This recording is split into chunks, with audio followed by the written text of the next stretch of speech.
រាត្រីស្ងប់ស្ងាត់ខ្យល់បក់ប៉ះបេះដូងអនុស្សាវរីយ៍ចាស់ចាស់នៅតែអន្តែតក្នុងចិត្តគ្រប់ពាក្យដែលអ្នកធ្លាប់និយាយនៅតែបន្លឺឡើងរាល់ពេលខ្ញុំ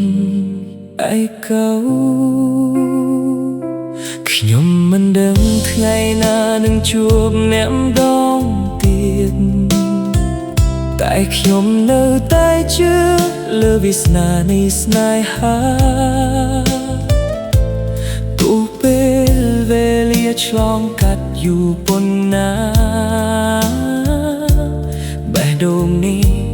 មិនដែលភ្លេចអ្នកឡើយអាមកស្នេហាยังមិនដែលអាមកទេទោះភ្លើយើងបែកគ្នាក៏នៅមានអត្ថន័យអាមកគ្រប់ទឹកភ្នែកដែលបានស្រង់បានបងរៀនឲ្យខ្ញុំស្គាល់តម្លៃនៃការស្រឡាញ់បើមានជាតិក្រោយខ្ញុំនឹងជ្រើសស្នាក់ម្ដងទៀតពន្លឺព្រះច័ន្ទប្រាប់រឿងរ៉ាវចាស់រូបអ្នកនៅតែច្បាស់ក្នុងកែវភ្នែកខ្ញុំសង្ឃឹមថាអ្នកក៏នៅនឹកខ្ញុំដែរដូចខ្ញុំដែលមិនធ្លាប់ឈុំរងចាំបើថ្ងៃណាអ្នកបានឮបទចម្រៀងនេះ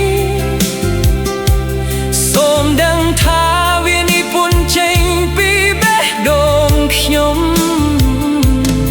មិនមែនដើម្បីអង្វរឲ្យអ្នកត្រឡប់តែដើម្បីប្រាប់ថាអ្នកនៅតែជាមនុស្សសំខាន់ក្តីស្រឡាញ់មិនដែលបាត់បង់វានៅរស់ក្នុងអនុស្សាវរីយ៍ដ៏ស្រស់ស្អាតអាមកទោះថ្ងៃនេះនៅឆ្ងាយគ្នាខ្ញុំនឹងរក្សាស្នាមញញឹមអ្នកក្នុងបេះដូងជារៀងរហូតបើខ្យល់នាំសារនេះទៅដល់អ្នកសូមញញឹមម្ដង